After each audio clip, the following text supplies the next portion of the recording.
When you hear of 5 tips to running your home smoothly, you might think of cleaning schedules or organization or routine tips. I'm going to base all of my tips today here in the kitchen because I believe this is the heartbeat of our home. If you're just meeting me, my name is Amy Cross and this is The Cross Legacy, where I teach you how to save money on groceries. Our grocery budget is $135 per person, and there's only 2 of us that live here in our house because we're empty nesters. So our grocery budget is $270 per month. And in this video, I am going to give you all of my best tips on how I'm able to keep to that grocery budget. In my kitchen, I want to make sure that I always have the food available that I need to make many meals, and I'm not having to run to the grocery store. And I also want to make sure that that hard-earned money that we have earned, that we are not wasting it and throwing it away because food went bad. These 5 systems that I'm going to teach today are things that I have learned over decades of running my own kitchen and my own household through many different seasons of our life and me having a chronic illness. Number 1 is buying quality ingredients that are versatile. One thing I really like is quality cheese. So we get the Kerrygold natural cheddar cheese, and this is really sharp and flavorful. So I find that we are using less of it, but it serves multiple different meals and purposes, from adding to recipes or even eating as a snack. As I open up the package, I will store it in glass, which will keep it fresher in the refrigerator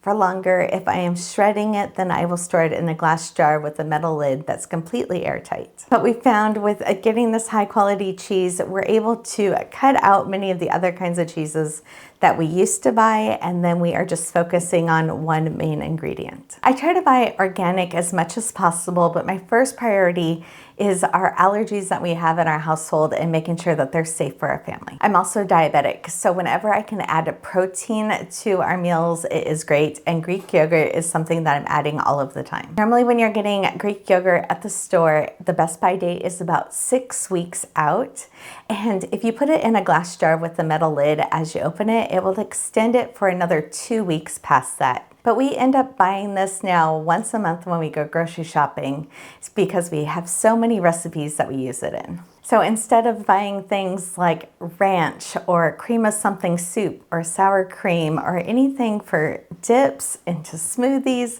I even make bagels with Greek yogurt. So there's all kinds of different ways to use this. And we even have a video for the top 12 that I use all the time. So buying this one ingredient has replaced many items I used to buy. Another staple in our house is always having tortillas. A lot of times it's flour tortillas, but I also keep corn tortillas on hand. And my biggest trick for this is to put them in the freezer and then put parchment paper in between every couple ones. So we are only a family of 2, so I normally put parchment paper in between every 2. But when our family was bigger, I would do it with every 4 or 6, and that way I could pull out some at a time and not have to take the entire package out of the freezer. But we use these for tacos and quesadillas and breakfast burritos, Crunchwrap Supremes. We make wraps out of them, all the different ways that you can use tortillas and keep them handy so you don't have to worry about always having fresh bread. There's so many different ways that you can use this one item to fill in the gaps, and it's easily kept in your freezer. And this is just a reminder that my versatile ingredients that I have in my household might not be the ones that you need for your household. So if you're like starting to look through your pantry or your refrigerator and realizing that you're throwing something away often, start looking for the item that you can replace that and use multiple ways. It's about having the ingredients in your home that you need that can do more. Tip number 2 is to focus on seasonal produce. My second tip is to focus on seasonal produce. This way you are going to get the best prices and flavors of the entire year. We also focus on fruit rotation in our household so we don't get bored of items. Instead of buying the same fruit week after week all year long, we rotate out the fruit as it's coming into season and get really excited looking forward to the new seasons. So right now, towards the end of the summer is when peaches come into season here in our local area. So we look forward to this all year long, or fresh picked blackberries. And we are so conditioned to see things at the grocery store all year long, but that doesn't mean that they're fresh. If you are buying apples in August, they have been in cold storage for an entire year because harvest doesn't start for a couple more weeks. As we are ending summer and moving into September and October, I'm looking forward to fresh picked apples, pears, grapes, which are harvested in the fall, and figs. The next two items I'm going to talk about are technically fruits, but people think they're vegetables. We might talk about this vegetable being a vegetable, but it's technically a fruit. But right now is harvest season for peppers, and you can get them the lowest price you possibly can between August and September of the entire year. So you might be able to score them for 50 cents like I was able to at the farm stand. So when I can get them for the very lowest price is when I'm buying extra. I wash them when I bring them home, and then I flash freeze them and put them in bags, and that way for any of our wintertime cooking, I'm using the frozen peppers, and then I'm only buying expensive full-size peppers for raw eating. This way too, I'm also able to mix up the different colors with the very inexpensive peppers. I can have bright colored meals throughout the fall and winter. And that other vegetable that people think is a vegetable, this is also a fruit. Squash, zucchini are in the melon family, so they are technically fruits, even though we call them vegetables all year long. And that is exactly why in our Zero Waste Produce Guide, I listed everything A to Z for the 75 fruits and vegetables that are in here, so you didn't have to worry about what category they actually end up in. Zucchini are in abundance right now, whether or not you're getting them from a neighbor, have some growing in your backyard, or you're picking them up from the farmer's market. We literally planted only 3 plants outside in our brand new garden, and we have had over 20 come into our house already, and there's probably at least 20 more outside. When you're getting these larger size zucchinis or squashes and they are sun cured like this, these will actually stay fresh in your pantry for many months, sometimes up to 6 months. I do wash them when I bring them in, no matter where they're grown, to make sure that I'm killing off the mold spores, E. coli, listeria, and any other harmful pathogens on them. And after they're dry, I lay them out on cardboard boxes, and then I rotate the sides of them every time I go to get an onion out of the pantry. And that way I'm making sure that I'm checking them and that we're not getting any soft sides. I actually have a chronic illness that affects how I'm doing every single day and what my pain levels are. It's called reflective sympathetic dystrophy, and I'm dealing with a torn rotator cuff that we are trying to see if it's going to heal or if I'm going to have surgery. And since every single time I add an onion to a recipe, I also double that with zucchini. This helps stretch out my grocery budget, sneaks in some vegetables or fruit into my meal. But I have also been chopping these up together to put in the freezer to prepare for those harder months that I have to come. I post all of my grocery hauls here on the channel so you can see throughout the years when the best time to buy your produce is and when it's time to stock up on items. But I love that focusing on fresh produce naturally changes up our food rotation so we're never bored of the same meals. My third tip is to have ready-to-go cooked protein. This is a key thing for me. These are all things that I've made in the last couple days. When I go to make one dinner, I will double or triple it. So we will have what we need for dinner, and then I divide the rest into glass containers that are going to go into the freezer. So instead of making 1 chicken breast or 2 chicken breasts at a time, I will make 4 to 6 chicken breasts and then shred or chop those up and divide them up and put them in the freezer. I love that it's summertime right now, and we had the chicken breasts that we ate the day that we cooked it on gyros and fresh hummus that I made. But these that are going into the freezer as we're moving closer to fall, they may end up being fall meals, which could be chicken pot pie or chicken noodle soup. We even have a spinach orzo recipe on our blog.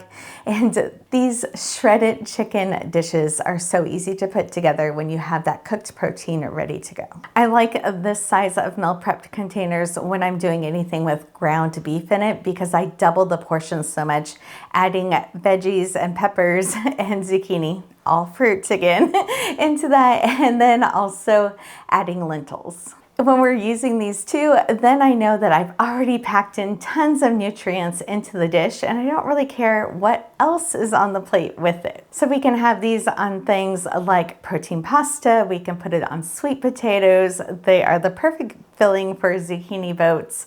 All those different ways that you can use this meat filling that I just keep in my freezer all year long. And then in my super cubes here, I have, again, onions and zucchini that's mixed with breakfast sausage this time. So this is cooked protein ready to go, and I just have to add an egg to it, and I have breakfast that's done. I like being able to freeze the breakfast items in these smaller portions because then we can decide who's all eating breakfast and how much I need for that particular morning. So I think of these items as having building blocks ready to go for meals in my freezer all of the time. And every 2 weeks here on the Cross Legacy, I am posting all of the meals that we're making so you can see what we are making for meals and how they're changing out throughout the seasons. Tip number 4 is to simplify your pantry and always have a backup. So I have a grocery shopping list that we will talk about in a second, but when I open this bottle is when that goes on the grocery shopping list. So this was olive oil that I just picked up on my August grocery shopping haul. But I actually put it on my grocery shopping list back in April when I opened the other bottle. So that gave me many months to decide what month it would fit into my grocery budget and to watch for it on sale. This garlic and herb seasoning is one of my favorite things. I use it almost on everything when I'm cooking. It's salt, pepper, and then this garlic and herb seasoning. And this one too is I like to keep at least one bottle unopened in my pantry. And it does take me a couple months to go through one of these containers. So when I open it up is when I put it on the shopping list. And then there's some other items that we go through a little bit more quicker, like barbecue sauce in the summertime. So I make sure that we always have 3 bottles of barbecue sauce on the shelf. And whenever it goes below 3 is when I'm adding it, especially at the beginning of the summertime. And then as we progress through the year, I will bump it down to we only need 1 on hand. Honey is something else that I'm using all the time, from salad dressings to marinades, even in our tea, and we buy it in larger quantities once a year. So I know that this bucket I purchased last August and it's going to last me at least another month here. But instead of running to the store all the time to look for one ingredient, we always have food security of having honey. So this is something else that I know that I'm going to purchase once a year, and I'm able to plan ahead for it. And number 5 is to keep track of what you're doing. Hands down, one of the most important things to do is to keep a track of this in a notebook, journal, or planner. This is something that I have been doing for over 10 years now. By the notes that I was keeping in my old journals is how I ended up designing our grocery planner that we use now. This is available on the Cross Legacy shop, but you can take these tips and use them in any notebook. In here, I keep track of exactly what I spend month by month so I can see the trends of what's happening. I keep all of my grocery lists so I can see when the last time I needed to buy something was. I have a no backups list, like that olive oil that I put into my grocery planner in April and then didn't buy until August. And I'm actually not somebody that likes to meal plan. So I don't really like to sit down on a Sunday and figure out exactly what we're eating for the week. I try to focus on the proteins that we're going to have for the week and then be able to mix in the items. But again, I have a chronic illness and a shoulder injury, and I just don't know day to day how I'm going to feel, what my energy levels are going to be, or what we're actually going to want to eat later in the week. So I always write down after we have made meals in my grocery planner, and that way I can look back over the years and see what meals we like in what seasons. We seem to have a spring and summer schedule of meals and then a fall and winter schedule of meals, and that way we are constantly rotating and having new things. We are having new things, but we are having our family favorites that we have during those seasons. And so since I'm able to just flip back through these journals and see what we liked with reminders of how I made the recipes in them, it is just such a great thing to be able to look back on our own notes instead of doom scrolling Instagram for inspiration. We've put these systems in place because we went through a major financial crisis a couple times in our lives, with me having medical issues and not being able to work, and very expensive medical debt over the years. At one point, my husband and I were working 5 jobs just to make sure that we had the roof over our head and there was gas for our car and we were able to feed our kids. During that season, I really learned what it meant to have food security and to be able to provide meals up until payday for our kids, and what it meant to have my husband have to work all night Ubering so he could stop at the grocery store on the way home because he made money that night. So we definitely know what it's like to struggle.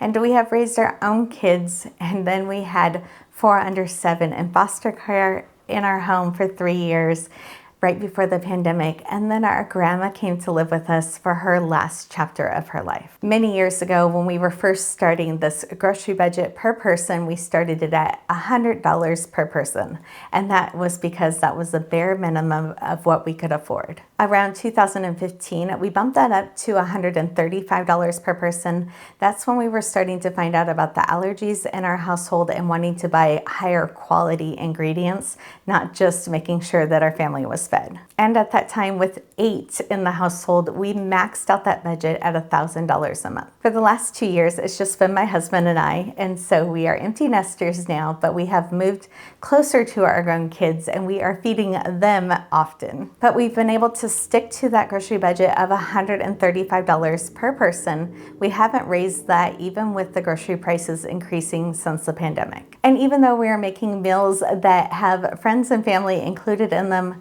we only base our grocery budget on the $270, which is for 2 people in our household. And it's really neat to be able to stand here and say, with proof from my journal, that we have spent $1,984 on groceries through the end of August in 2026. So if you balance that all out, our daily average ends up being $4.04 per person that we are spending on groceries. And we have food security in our home. The average family in the United States is throwing away over 40% of the food that they're buying. This is something that I researched for my TED Talk, and I had my TED Talk on reducing food waste. I had no idea until the pandemic that other families just threw their produce away.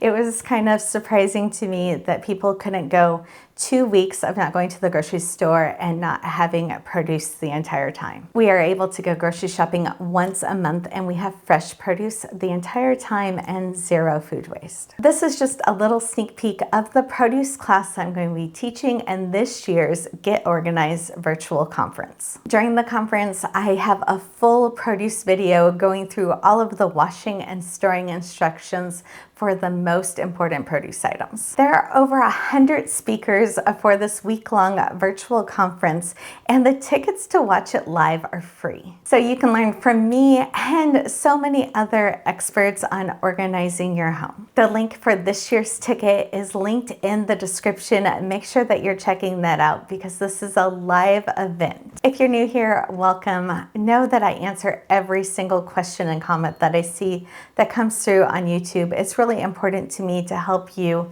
bring groceries back into your house without that weight on your shoulders. We want to make our kitchens the heartbeat of our homes again and not some place of worry and stress.